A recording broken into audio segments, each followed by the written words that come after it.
ነገር አፍርጠዋለች። ትንሿ ሙሽራ ክፍል 41 ምን አዲስ ነገር አለ? እስኪ ከመጀመሪያው እየጠቀስኳቸውና ቀሪዎችን ደግሞ አብረን የምንከታተል ይሆናል። በባለፈው ክፍል እንግዲህ ሔዋን ለምን እውነታውን ተጋፍጬ መጣው አይመጣም በማለት ዴብ ለስራ በፊልድ በሄደበት ከባንቴሮን ጋር ስህተት ውስጥ እንደወደቀች ልትናገር ከአንደበቷ ደርሶም እየተርበተበተች ምንድን የሰራሽው? ለምን አትነግሪኝም? ከባንቴሮን ጋር ምንድን ያደረግሽው? እያለ ሲያስጨንቃት እሷ ግን በጣም ፈርታ ነበረ። ሆኖም በዚህ ፍራቻ መካከል ግን ስልክ ተደውሎ ገላገላት። ሆኖም አንድ ጓደኛው ችግር ውስጥ እንዳለና ቶሎ መድረስ እንዳለበት ይነግረዋል። ወዲያውኑ የሔዋንን ሀሳብ አቋርጧት ወደዛም ያመራል። ባንቴሮንና ሔዋንም ምን እናድርግ እያሉ እየተጨናነቁ ነው። ሆኖም ስልኳን መስረቅና ከዛም ፋይሉን ማጥፋት ነበረ። ሩዛ ወደ ሆነ ቦታ እያመራች ሳለ በሌላ ሰው ተጠልፋ እንድትወድቅ ካስደረጋት በኋላ ስልኩን ወስዶታል። ስልኩንም ወስዶ ፋይሉን አጠፋሁት ይላል። ሉሊት ግን በነገሩ ተጠራጥራለች። ምክንያቱም ምን ያህል እርግጠኛ ነህ? ከስልኳ ብቻ ላይሆን ይችላል፣ ምናልባትም ሌላ የተለያዩ ቦታዎች ልታስቀምጣቸው ትችላለህ እያለችም ስጋቷን ለባንቴሮን የገለጸችለት ሲሆን በእርግጥም ስጋቷ ትክክል ነበረ። ስልኳንም በመውሰድ ፋይሉን አንድ ባንድ ያጠፋዋል። የሚያስገርመው ነገር ቢኖር የሮዛ ፓተርን ወይም ደግሞ መዝጊያውን ማወቁ ነው። ታዲያ እንዴት ታውቀዋለች ስትልም ሉሊት ጠይቀዋለች። በሚገባ ነው የማውቀው፣ ክፋት ከማመንጨት ውጭ ሌላ ጭንቅላቷ መልካም ነገር አያስብም፣ እነዚህ ነገሮችም አይዞሩላትም ሲልም ጠቅሶላታል። ስልኳን ወስዶ አንድ ባንድ ፋይሎቹን ቢያጠፋውም እሷ ግን ሌላ ቦታ እንዳስቀመጠችው አብረው ተሰብስበው በተቀመጡበት ነበር ስትናገር የነበረው።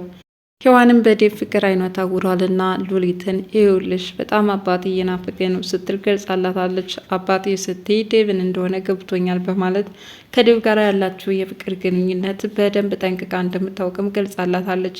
እንዴት ልታውቂ ቻልሽ? ይህንን እኮ በደንብ ዘርዝሬ አልነገርኩሽም ስትልም ሉሊት ነገሩን ያወቀች እንዳልመሰላትም ለመግለጽ ሞክራለች። ታዲያ ሉሊት ማታ ማታ ተሰብስበን በተቀመጥንበት እየተሰራረቃችሁ ትመለከቱ እንደነበርና በሁለታችሁ መካከል ያለው የፍቅር ግንኙነት በደንብ ነው የተረዳው ስትልም ለሔዋን ገልጻላታለች። ሔዋንም በበኩሏ በዚህ ድንጋጤ ውስጥ ሆና ከባንቴሮን ጋር የወደኩበትን ቀን ረግማለሁ፣ ይህንን እውነት እንዴትስ ልጋፈጠው እችላለሁ? በዚህ ላይ ለዴቭስ እንዴት አድርጌ ላስረዳው ስትልም ገልጻላታለች። ታዲያ ሉሊትም መውደቅ እኮ ያለ ነው፣ ያንን ውድቀት አሸንፎ መውጣት ደግሞ ጉብዝና ነው። እንግዲህ አንድ ጊዜ ለተፈጠረ ስህተት ሁል ጊዜ እያሰብሽ ራስሽን ማስጨነቅ የለብሽም፣ ይልቁንስ የወደፊት ሁኔታሽን ማስተካከል ይኖርብሻል በማለት ከሮዛ ይልቅ ሔዋንን ትወዳታለች እና አብረው የሚሆኑበትን ቀን እንደምትናፍቅም ገልጻላታለች። በዚህ መካከል እንግዲህ ሰርጋችሁ መቼ ነው የሚል ጥያቄ ማስከትላለች። ሰርጋችን እንዴት ይሆናል? ምክንያቱም ከባንቴሮን ጋር እየሰራው ስህተት ወደዚህ ላመራ አያስችለኝም በማለት የራስ መተማመን እንደጎደላትና አሁን ያለችበት ሁኔታ ዋጋ እያስከፈላት እንደሆነም ገልጻላታለች።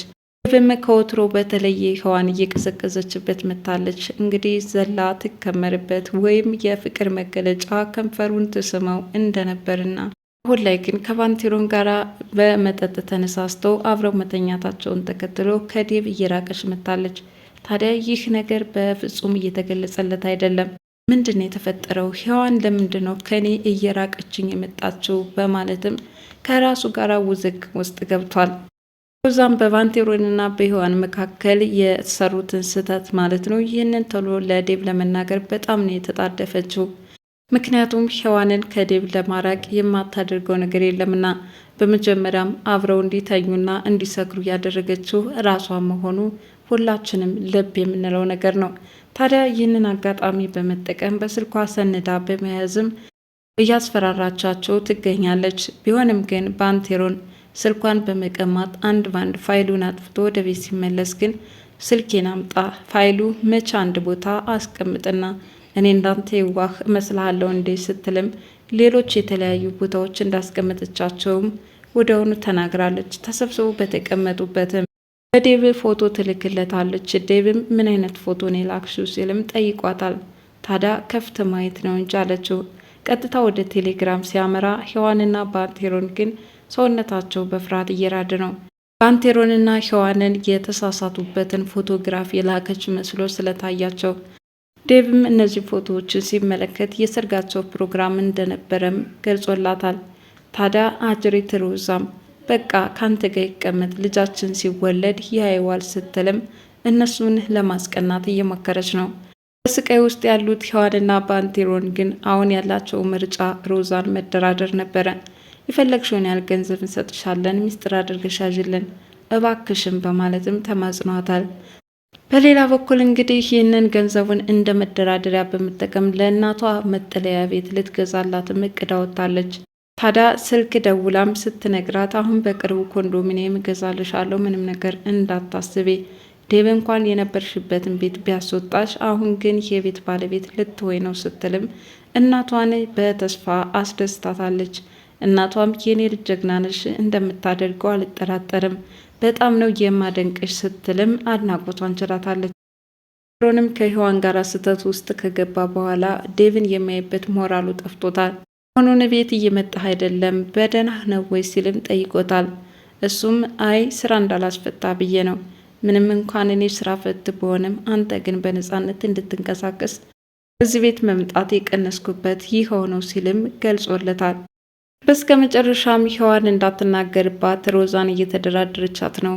እባክሽን ካሁን ተናገርሽ በሚል ፍርሃት ሰውነት እየተናጠ ነው። ስለዚህ የፈለግሽውን ገንዘብ አሁኑ ትራንስፈር እናደርግልሻለንና ለማንም እንዳትናገሪ ድብቅ አድርገሽ ያዥልኝ ስትልም ሔዋን ሮዛን ተማጽናታለች።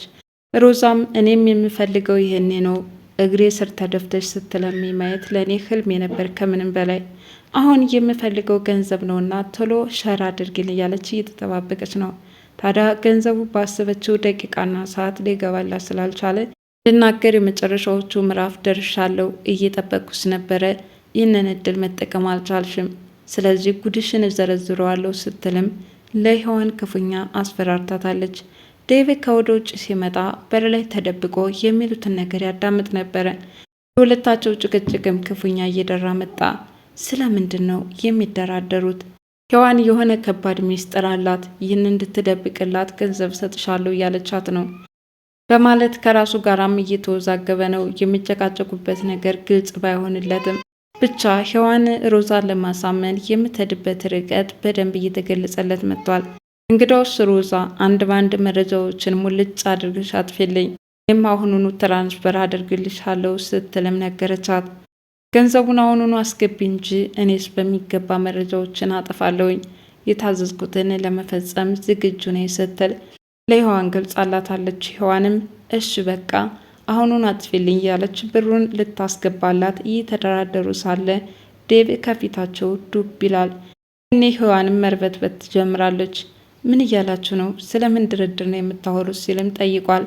አጅሬት ሮዛም ይኸውልህ ከባንቴሮን ጋር የሰሩትን ቅሌት እንድደብቅላት ይኸው በገንዘብ እየተደራደረች ነው ስትል የሁለታቸውን ውድቀት በጉጉት ስትጠባበቅ የነበረችው ሮዛ አጋጣሚውን በመጠቀም ከዴቭ ለማራቅ እየሞከረች ነው። ዴቭ እየሰማውን ማመን ተስኖታል። ምናልባትም ሮዛ የተናገረችውን ነገር ሙሉ በሙሉ ላይቀበላት ይችላል። ሔዋን ግን ራሷን ለመከላከልም ስትል ሮዛ ሮዛ እያለች በኃይል ትጣራ ነበረ። በቃ የሆኑ ይህንን ሚስጥር እንድደብቅላት ያላደረገችው ነገር የለም። በዚህ መልኩ እንግዲህ ለዴቭ እውነታውን ነግረዋለች። ዴቭስ ታዲያ አምኖ ሮዛን ይቀበላታል ትላላችሁ ወይስ ደግሞ እንደስካሁኑ በሴራ ወይም በእሷ ተንኳል ተጠልፎ እንደወደቁ ያውቅ ይሆን? ለማንኛውም በዛሬው ክፍል ይህንን ይመስላል። በቀጣይ ቪዲዮ እስከምንገናኝ መልካም ጊዜ ሆንላችሁ እያልኩ ለቻናሌ አዲስ የሆናችሁ ላይክ፣ ሸር፣ ሰብስክራይብ በማድረግ ቤተሰብ እንድትሆኑ በትህትና እጠይቃለሁ። ባይ ባይ።